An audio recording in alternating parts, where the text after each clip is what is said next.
Welcome back to my channel Suni's kitchen.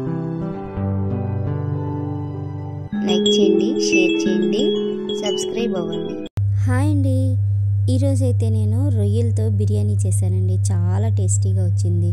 చక్కగా పొడి పొడిగా వస్తూ మనం బయట హోటల్ నుంచి తెచ్చుకునే పని లేకుండా మనం ఇంట్లో చక్కగా చేసుకోవచ్చండి. ఈజీగా కూడా చేసుకోవచ్చు. ఒక్కోసారి మనం రొయ్యలు బిర్యానీ చేసిన, రొయ్యలు కూర చేసిన కాస్త నీసు వాసన అనేది వస్తూ ఉంటుంది కదా, అది రాకుండా ఈ రొయ్యలు బిర్యానీ కోసం ఏ మసాలా వేసానో కూడా మీకు చూపిస్తానండి. స్కిప్ చేయకుండా చూడండి. ఎవరైనా మన ఛానల్ కొత్తగా చూస్తున్నట్టయితే సబ్స్క్రైబ్ చేసుకోకపోతే సబ్స్క్రైబ్ చేసుకోండి, ఒక లైక్ చేయండి. చాలా ఈజీగా కూడా చేసుకోవచ్చు. చూడండి, మీకు మనకి కావాల్సిన మసాలా చూపిస్తున్నాను. మన బిర్యానీకి కావాల్సింది ఒక వెల్లుల్లిపాయ, అల్లం, చిన్న అల్లం ముక్క, చిన్న కొబ్బరి ముక్క. ఇక ఇవి బిర్యానీ మసాలా మనం ప్యాకెట్ తెస్తాం కదండి, మన బిర్యానీలో ఒక కేజీ బిర్యానీకి మన మసాలా ప్యాకెట్ ఉంటుంది కదా, ఆ ప్యాకెట్లో మసాలా అనమాట. ఇవి ఎక్స్ట్రాగా నేను లవంగాయలు 15 వరకు తీసుకున్నానండి, కొంచెం ఘాటు కోసం. ఇక ఇవన్నీ చూసారా, ఆ ప్యాకెట్లో ఇలా వచ్చినాయి. అన్ని స్టార్ ఫ్లవర్ ఇవన్నీ ఇలాగే వచ్చినాయి కదా, ఇవన్నీ కూడా తీసుకోవాలి. చూడండి, ఈ విధంగా. దీంట్లో ఇంకా మనకి టేస్టింగ్ సాల్ట్ అని ఒకటి ఇస్తారు, అది వేయకుండా ఇది చేసుకుందాం. ఇలాచి ఒక 3 ఇలాచి వేసుకోవాలి. అన్నీ ఇలా వేసేసుకున్నాను. ఇప్పుడు వీటిలన్నిటిని మనం చూడండి, ఇదేనండి మసాలా. ఇంకా దీంట్లో కొంచెం వేస్తాను, చూపిస్తాను. మిక్సీ జార్లోకి ఇక ఒక్కొక్కటిగా వేసేస్తున్నాను. చూడండి, ఈ విధంగా అన్నీ వేసేసుకోవాలి.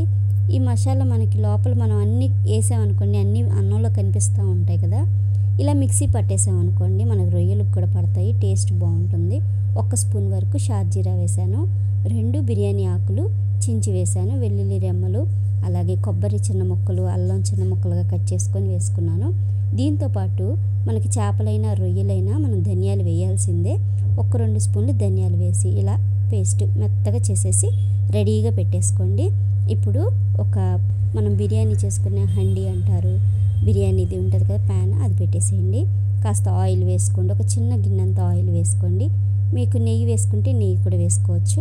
1 ఉల్లిపాయ, 2 పచ్చిమిర్చి, 2 బిర్యానీ ఆకు వేసుకొని కొంచెం కలర్ చేంజ్ అయ్యే వరకు, కొంచెం బ్రౌన్ కలర్ వచ్చే వరకు ఇలా వేయించేసుకోండి. ఇప్పుడు మనం రొయ్యలు చూడండి, ఇవి క్లీన్ చేసి నేను ఆల్రెడీ బయటే ఒలిపించి తెప్పించేసానండి. 1 కిలో రొయ్యలు తెస్తే 1/2 కేజీ ఇందులో వేసాను. 2 గ్లాసులు బియ్యం వేసానండి. మనకి కిలో అలా తెలియదు, 2 గ్లాసులతో బియ్యం వేసి దానికి నేను సగం వేసాను. దీంట్లోకి కొంచెం పసుపు వేసుకుందాం. చూడండి, కొంచెం పసుపు వేసుకుంటే కలర్ఫుల్గా ఉంటుంది, అలాగే నీచు వాసన రాకుండా కూడా ఉంటుంది కదా. ఇక మనం మసాలా పేస్ట్ ఇలా చేసేసాం కదండి, కాస్త కచ్చాపచ్చగా ఉన్నా పర్వాలేదు వేసేసేయండి, మరి మెత్తగా స్మూత్గా అవసరం లేదు. ఈ మసాలా కూడా వేసేసి కాస్త ఈ మసాలాలో రొయ్యలు ఉడకాలండి. అంటే దాంట్లోంచి మనకు రొయ్యల్లోంచి వాటర్ వస్తుంటుంది కదా, నేను బియ్యం కడిగి నానబెట్టి నీళ్లు పోసుకొని ఉంచుకున్నాను. ఇలా చక్కగా మగ్గుతుంది. ఇప్పుడు నేను ఒక పుదీనా కట్ట ఉంటుంది కదా, చిన్న కట్టని సగం వరకు వేసేసానండి. చూడండి, వేసేసి ఇలాగ మూత పెట్టేద్దాం. మూత పెట్టేస్తే దీంట్లో ఉన్న రొయ్యల్లో ఉన్న వాటర్ బయటకు వచ్చేస్తుంది. చూడండి, ఇప్పుడు కొంచెం కొత్తిమీర వేసుకుందాం. చూడండి, ఈ విధంగా కలిపేసుకొని మళ్ళీ మూత పెట్టేసుకుందాం అండి. దగ్గరగా మగ్గిపోవాలి, మనకి ఫ్రై రోస్ట్ అయిపోతూ ఉంటాయి కదా, ఆ విధంగా మనకి మధ్య మధ్యలో కలుపుతూ ఇలా వేయించేసుకోవాలి. చూడండి, మీకు చూపిస్తాను. ఇలాగా చూడండి, ఈ విధంగా వేగిపోయినాయి కదా. చూడండి, ఈ విధంగా వేగిపోయినాయి, చక్కగా మగ్గిపోయినాయి. ఇక ఇప్పుడు మనం బియ్యం కడిగి పెట్టుకున్నాం కదండి, అందులోంచి వాటరే నేను ఇందులో వేసేసాను. 1కి 1.5 మీకు తెలిసిందే కదా, ఆ విధంగా బిర్యానీ రైస్ కాబట్టి వేసేసుకొని సాల్ట్ వేసుకోండి. సాల్ట్ కొంచెం తక్కువ వేసుకున్నా పర్వాలేదు. కాస్త మనం బిర్యానీ చేసినప్పుడు ఎలాగా బాయిల్ అవుతుందో అలా బాయిల్ అవనివ్వండి. ఇక మనం బియ్యం వేసేసుకుందాం. చూడండి, నేను ఒక అరగంట సేపు నానబెట్టుకున్నానండి బియ్యాన్ని. ఇలా బియ్యం వేసేసుకుందాం, చాలా సింపుల్గా అయిపోద్దండి. ఇలా ఎక్కువ కలపకుండా, బియ్యం విరిగిపోతాయి కదా, అలా 1-2 సార్లు అలా కలిపేసి కొత్తిమీర పైన వేసేసి మూత పెట్టేద్దామండి. చాలా సింపుల్ అండి, 5 నిమిషాలు వదిలేసేయండి.